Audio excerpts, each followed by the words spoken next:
Hey everyone, welcome to Clear for Takeoff. Clear for Takeoff is a student-run interview series featuring aerospace professors, professionals, and students focused on sharing real experiences in research, academics, and industry.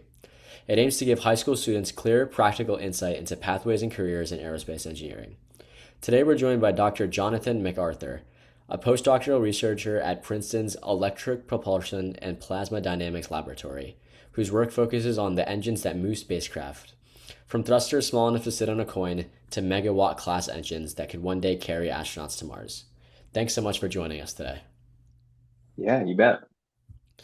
For our first question, you did your undergrad in aerospace at Iowa State, then you did your master's and PhD at MIT with stops at NASA and Lockheed Martin along the way, and now you're back in a lab at Princeton.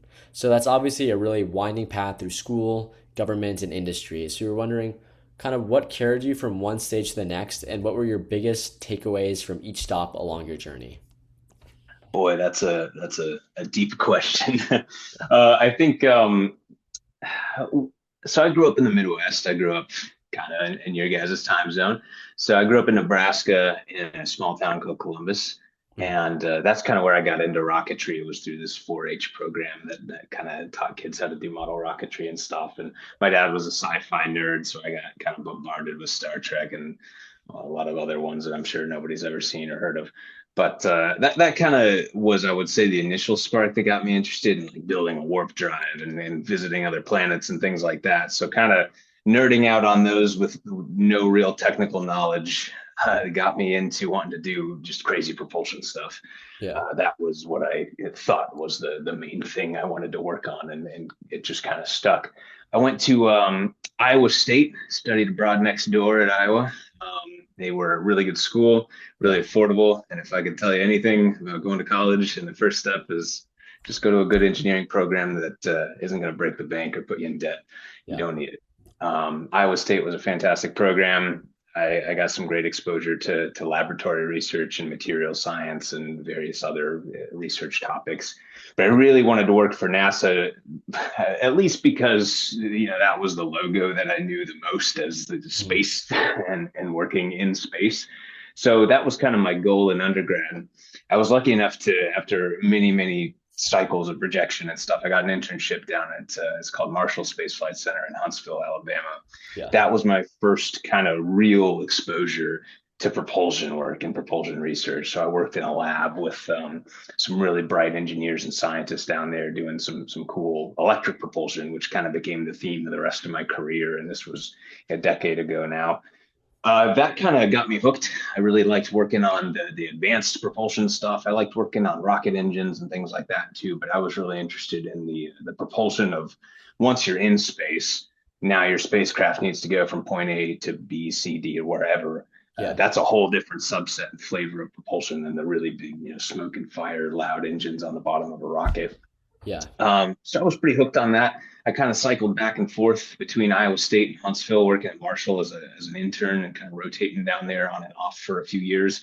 When I graduated, I ended up going to Johnson Space Center, that's the NASA Center in Houston, also Mhm. doing some propulsion stuff, getting to dabble with some flight programs and work with the human factors side. And that was really exciting too. That was around the time that I was applying to grad schools because I wanted to do research full time. And generally, the rule of thumb is if you want to work in kind of a research lab environment or run a research lab, whether it's academic or government lab, usually a master's or PhD is a requirement to do that. Not hard line, but it was kind of like that was the most obvious path. Mhm. So I got lucky enough to get into MIT where I did my master's and my PhD. At one point, I was convinced that I wanted to go be a pilot in the military, and I was this close to doing it. Had all the paperwork and everything lined up, and a good mentor and advisor of mine, who was actually one of the people I worked with at NASA, gave me some good insights and some things to think about whether or not I wanted to be focused more on the operations side of aerospace or if I wanted to be more focused on the technology development and research part of it. And after a lot of pondering, I kind of decided that the original thing that got me into aerospace is what's keeping me in it, which is the advanced propulsion stuff. And then, after grad school, I tinkered with a little startup of mine. I had some IP and stuff that we took based off the PhD work that I did there in the space propulsion lab at MIT. took that down to Nashville and ran a little NSF funded company for about a year before really missing aerospace. And that's when I joined up with Lockheed Martin out in Colorado. And I had a wife who was very patient with all these moves and big life making or life changing decisions. So I worked out with Lockheed and continued to collaborate with them a bit. But I really miss the academic world and the research world that goes along with that. So working in an academic lab while you don't necessarily see the work that you do go to orbit, next year or within a few years.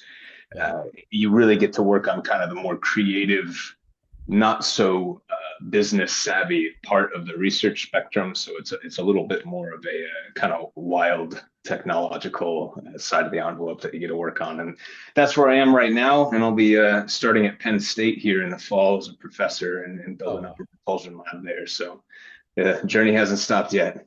yeah. Thank you. Yeah, it's a lot of steps, but yeah.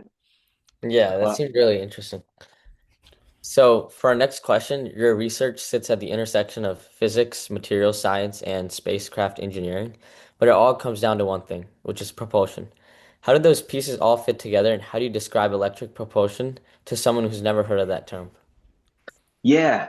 Um, I think when you get into any sort of systems level engineering, whether or not that's like building a car from nothing, or building an airplane, or even building a bridge, there's a lot of components that go into it, and it's never just one specific person and one specific engineer. It's this really big team effort to get any product or big complex system Mm. out into the world.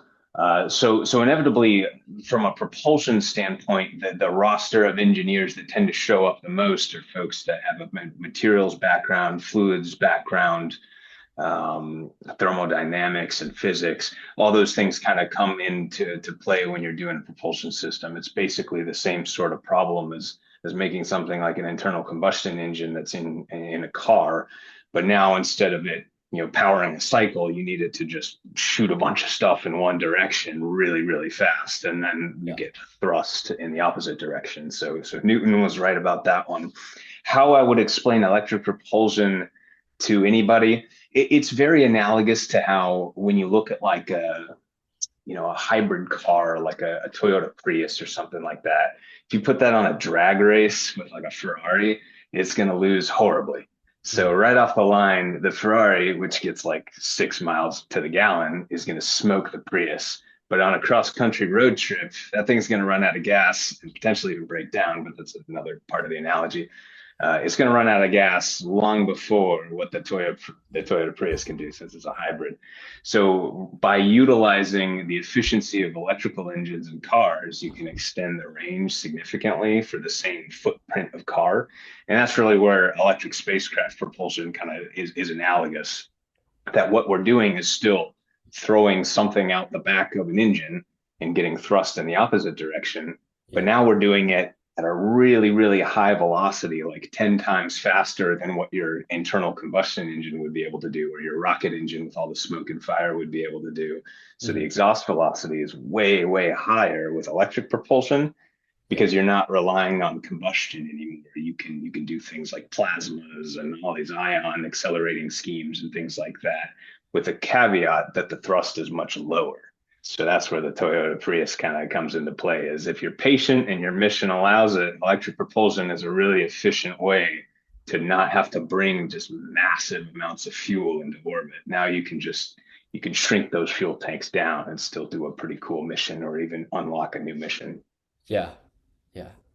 That sounds Thank you. really interesting.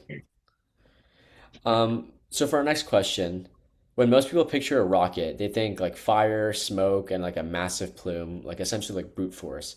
But the engines you work on are like almost the opposite. So they like sip propellants and push incredibly gently. So what's actually happening inside an electric thruster, and why would you want an engine that pushes that softly? Yeah, it really comes down to that, like, why are you getting in your car question. If you're gonna get in your car to go race somewhere, like a Ferrari or sports car or something, electric propulsion is not the answer. And this is where that broader systems engineering kind of mindset comes into play, where the propulsion engineer wants everything that's perfect for propulsion, which is a lot of thrust and a lot of everything, and then forget about everybody else's requirements. The electric propulsion kind of sits well in this little valley of various missions because it's very efficient with the fuel. So Right. why you would want to choose electric propulsion over, say, the smoke and fire rocket engine is the same way or the same reasoning behind why you would take the Toyota Prius if your mission was we need to drive across the country. Hmm. So for things like deep space science missions where we don't have people on board, but we have very finite amount of power and volume for the actual space probe, like if we want to go to visit asteroids or go do science missions around Mars or Uranus or deep space or whatever, the a constraining factor quickly becomes the volume and the mass of the propellant needed to do that mission, and Yeah. that scales directly with how efficient your propulsion system is. Yeah. So that's kind of the trade-off in terms of the smoke and fire engine is really the brute force thing that you need to get into orbit. You can't take an electric thruster and put it on the bottom of a rocket and never really go anywhere. You'll just get some little sparks and crackly, look like a Tesla coil if you've ever seen one of those, basically. Whereas with the electric propulsion systems, those really start to shine with these complex orbits that allow for a gentle change, but over a long duration Uh, to then go do other things. So that's really where electric propulsion comes into play is deep space science, cargo maneuver. Like if you want to send cargo somewhere and you don't need to do it this second, yeah. that's another option. But then on the kind of more distant extent of that, and we're seeing a lot of research in this direction right now, and interest in this direction is a category called nuclear electric propulsion, which is taking those low thrust, high efficiency thrusters, and then instead of plugging them into a solar array, which can only generate so much power per unit area, we plug it into a nuclear reactor, and now we have a whole bunch of power, which means that that thrust curve starts to extend up a lot farther, which means we can do some really big, cool stuff. And just like a quick follow-up question, like, is this something that's actually being like implemented day to day in like space missions, or is it like something like more like currently being developed and will be like used in the future? Yeah, it's so fun fact. The first use of electric propulsion was on a spacecraft called CERT-1. And it was launched, I believe, now that I'm actually under the recording here, let me look up my note. I believe it's 1962, but Uh, 1964. And that was the first use of an electric propulsion system. It was a gridded ion thruster. And they put it into orbit, they turned it on, and sure enough, you got the low thrust and high efficiency. So electric propulsion has been around as long as the modern space program in NASA has been around in the 60s. It's really become a workhorse for things like the SpaceX Starlink constellation. So those thousands and thousands of satellites, they all have electric propulsion hall thrusters as the specific kind of electric propulsion. They uh, all have EP on board. And if I say EP, it's just abbreviation of electric propulsion. So it's absolutely being used right now, and it's becoming a broader and broader segment of all of the propulsion technology that's used in space, just because of all of these constellations that are going up right now. uh-huh. Thank you. So for our next question, earlier this year, the team you're a part of fired a lithium-fueled thruster at up to 120 kilowatts, reportedly the highest power electric propulsion test ever run in the US, and it is aimed squarely at getting humans to Mars. What was the genuinely hard part of building a thruster that strong and powerful? Man, there's any number of things I could point at as being a culprit for that. I'd say that with any propulsion system, material science really becomes a huge part of it. So it's not just enough to make a thruster that can turn on for 2 seconds. That's kind of like a research goal, is to understand, the basic physics and get it to that point where you can turn it on. But for it to be useful in a space flight application, it needs to be super reliable, and it needs to have a lifetime that's whatever the mission requires its lifetime to be. Yeah. And a real challenge with those lithium thrusters and stuff that we're doing at Princeton right now it's the lithium. So if you've ever seen, there's any number of videos you can find on YouTube of people's pockets seemingly combusting and exploding out of nowhere. It's like, well, they had a punctured lithium battery or something in their pocket, or some old lithium battery is just swelling, and eventually the electrodes short out and it catches on fire. Lithium is really nasty stuff, but unfortunately, I guess fortunately, depending on how optimistic you are, it ionizes very easily, which means you can turn it from a neutral atom of lithium into a stripped off electron and now a positively charged lithium. And what that means is that the amount of energy required to do that being so low for lithium means we can very efficiently turn lithium into a lithium plasma for propulsion's sake. So it just means the propellant choice of lithium makes a lot of sense for a really high power, really dense plasma thruster like the things that we work on here. The challenge though with that is it likes to react with everything. So it likes to corrode lots of different materials. It likes to coat everything in the vacuum chambers that we fire it on, and it likes to erode that. And then it's really just a materials problem in the sense that anything that's going to come into contact with this super hot liquid lithium start with a solid chunk, and then we have to melt it down to hundreds of degrees C to be able to turn it into a liquid, and then we heat it even further to get it into a vapor state, and then we turn it into a plasma. All of the materials in that chain of solid to liquid to vapor lithium is really tricky getting those to be robust enough, both from an engineering perspective and a material science perspective. So that's been kind of an ongoing research question that we're continuously digging at. Yeah, and also I had another follow-up question on your lab. So I know you like mentioned this like specific process and all like the problems that come with lithium. Is there like is it like what kind of like majors do you see working in your lab? Because I feel like would that be like a chemical engineering kind of person or a chemistry major also working in a lab? Or is it mainly aerospace engineers working in the lab? Yeah, I'd say it's you get a mix of it. So at Princeton, at least, it's the mechanical and aerospace department. So Uh-huh. we get a mix of folks who want to focus specifically on mechanical engineering, which is a really broad. Yeah. It's hard to define mechanical engineering. A lot of things can kind of fall under that umbrella. And aerospace is really kind of becoming even broader, and it's almost analogous to just a mechanical engineer who might dabble a little bit more with fluids and thermodynamics and things like that. Um, for our lab, we get a lot of people that are interested in the mechanical side, the material science side, data analysis and AI stuff for doing machine learning applications. But the real big one that you see a lot of in electric propulsion, and specifically this form of lithium plasma propulsion, that's pretty niche. The folks who like to work on that are generally pretty interested in plasma physics. So you might get some physics majors and astrophysics type people that are interested in plasma science and how we do plasmas, which is not that unlike how other people make plasmas and study plasmas. It's just that we want it to go in one direction, and instead of powering a small town or something like that.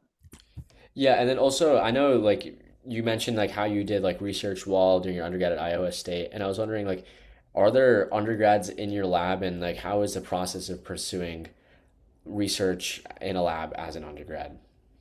Yeah, I think so. Princeton specifically, I can comment at least on my experience as an undergrad at Iowa State, and also kind of how we do it here and my time at MIT. But generally, if you're an undergrad who wants to do research and you're at especially a university that's in this kind of category of what they call R1 Yeah.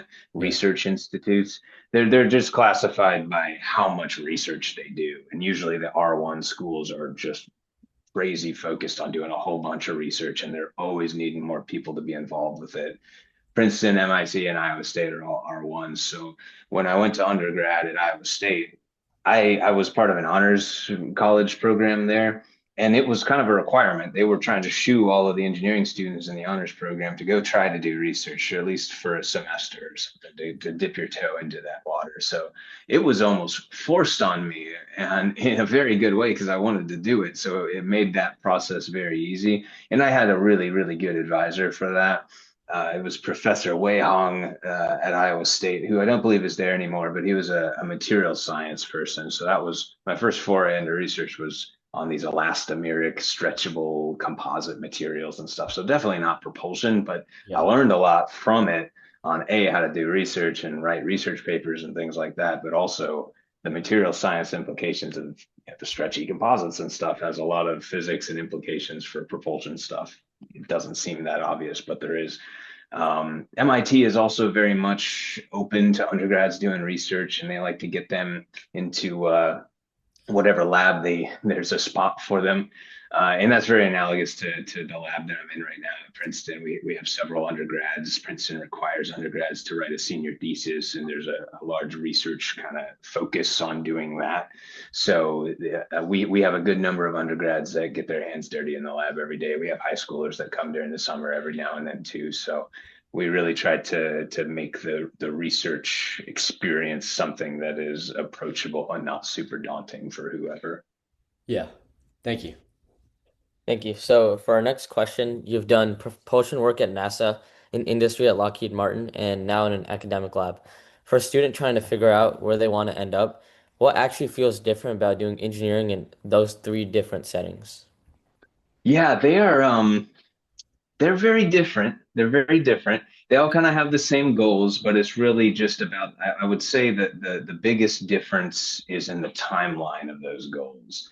So the I guess the loftiest ambitions in terms of questions to be asked and what we do day to day and tasks and milestones tend to be that more kind of creative space of academic research, in the sense that it doesn't need to be financially viable. It doesn't need to be a product. It doesn't need to go to orbit anytime soon. It can be a fundamental research problem or a fundamental theoretical physics problem that you work on a chalkboard and a computer for 5 years, and it still gains new insights and knowledge. So an academic environment, I think the pressure is much more on addressing uh, more the edge of a problem that hasn't been poked at before. Hmm. Whereas in the government lab, and working for NASA, they do some of that too. They definitely do some research kind of right at the edge of the knowledge scape. But I would say that the work that NASA does tends to be in trying to do space flight both as an operation and from an engineering and research standpoint that de-risks it enough that now industry can go do it and Uh, make money doing it. Because if NASA does it, it's probably not the most cost effective way of doing it, yeah. but they're going to figure out how to do, whatever mission it is, whether it's deep space or going to the moon or whatever. They're going to figure out how to do it, and Uh, that knowledge is way too expensive for an academic lab to do. Like as yeah. much as Princeton's got a lot of money behind it, we're not building moon rockets and sending people to the moon anytime soon. NASA's got that money, and it's all backed by the taxpayer. But it does tend to be much more of a methodical, um, semi-bureaucratic process where there's a lot more people involved in the decision-making chain in a government agency than, say, an academic lab. But Uh, the implication is that you might see your work go to the moon, which is really cool. yeah. On the industry side, they're much more focused on, if they're a business and a private business, they need profit and they need not a lot of losses, and they need to make a reliable product that their customers want to use and can rely on and support them, whatever their mission is. So say like a Lockheed Martin or a Northrop Grumman or a Boeing or SpaceX or what have you, they're really going to be focused on taking the wild, crazy stuff that NASA has hopefully already shown to be feasible, like launching rockets with people on them, and Uh, saying, we need to make this cheap enough, but also reliable enough and safe enough that we can now sell this for X amount of profit margin per year, yeah. and then produce that reliably. So SpaceX is churning out rockets, Lockheed Martin's churning out spacecraft and fighter jets and all sorts of stuff. So industry, if you really want to see your work every day, go do something that you can point at within 5 years or less. Industry is the quickest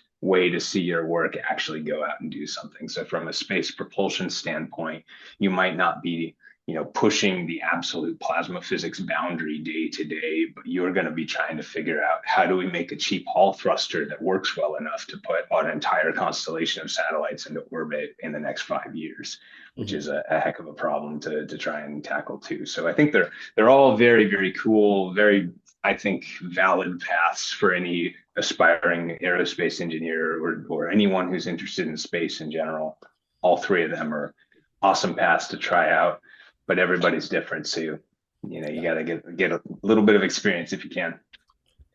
And kind of as we're wrapping up, if a student watching this is genuinely curious about like propulsion or spacecraft engineering or just engineering research in general, what's one concrete thing they could do this week to start exploring these paths?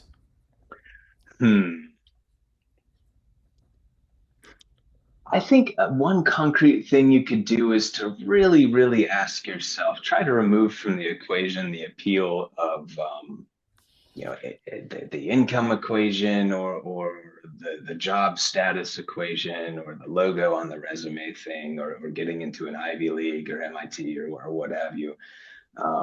Really, really think about what you want to work on and what you really care about, because there's going to be so many more times in your life where that part comes up, and whatever logo you have on your resume, whatever cool experience you can point to, that's not going to be enough to sustain you. That's cool for about a week. I loved working for NASA, loved Lockheed Martin. I've had great experiences, but the experience itself that I got was validating in the work that I do today, and I still love what I do today.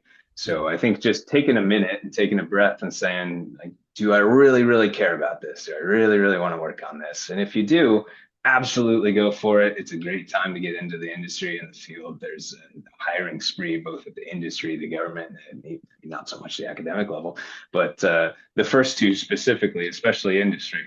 Try building some, make a model rocket, make it blow up, try making it outside of the box a little bit. Propulsion's dangerous, so I won't advocate doing anything reckless or dangerous, but you need to get your hands dirty. And if you want to try tinkering with some stuff, go build a small engine or something, or dabble with some 3D prints and see what you can build. It's totally up to you. Thank you so much. I Yeah. had another question. So, Sure. what's the role of AI in your lab today, and how do you see it in the next 5 to 10 years playing a role in this aerospace industry? Yeah, I'd say so. AI is a really broad term, and it's getting broader, right? The specifics of what we do in the lab right now is we're doing some research on machine learning for plasma physics, and it's really coming down to trying to do large data sets like plasma experiments that have all sorts of different bits of data, whether it's temperature, conductivity, plasma density, collisionality, all these different little terms in these really complex plasma physics equation. Machine learning can help kind of narrow down this huge swath of data that you might have available from running experiments to try and bin them into what variables they have the greatest implications on from both a performance perspective and a design perspective.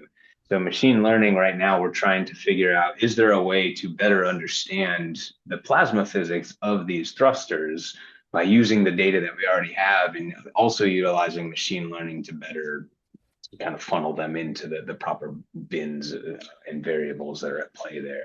There's a lot of analogous work going on in the nuclear fusion world right now with even hotter, denser plasmas than we deal with, but they're also kind of running into the same problems, which there's so many variables and instabilities and things that can not go right with trying to combine a really dense plasma, that having a really smart computer that's really, really data rich and able to make decisions faster than any human can to try and control or maintain a particular plasma state.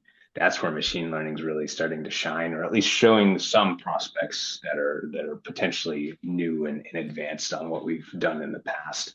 So in the next 5 to 10 years, it's probably going to be much more of a useful tool than a game changer would be my guess. Although at the same time, when you have a lot of experimental data and you need to parse it out effectively, AI and machine learning is showing to be really effective at doing that, and it's much cheaper than putting a bunch of eyes on it for weeks, months, years, even going through all this data. So I think it's an effective tool, and we'll kind of see over the next few years, would be my guess, where it's most effective and where it's not. But I would be wary of anybody who comes along and says that AI is, you know, do all. It can polish your shoes. It can, clean your house for you. It's like maybe. Maybe we'll see. Yeah. Thank you. Thank you. Sure. And I just wanted to make sure we usually like post these interviews on YouTube and Instagram, so I just wanted to make sure that was all right with you. Yeah, absolutely. Go for it. All right. Yeah, thank you so much for your time today. We really learned a lot, so thank you. Yeah, anytime. Thanks for reaching out and let me know if you have any other questions or anything. Yep. For Thank you sure. so Thank you much. so much. Have a Yep. great All one. right. You too. Take care. Yep. Thanks. See ya.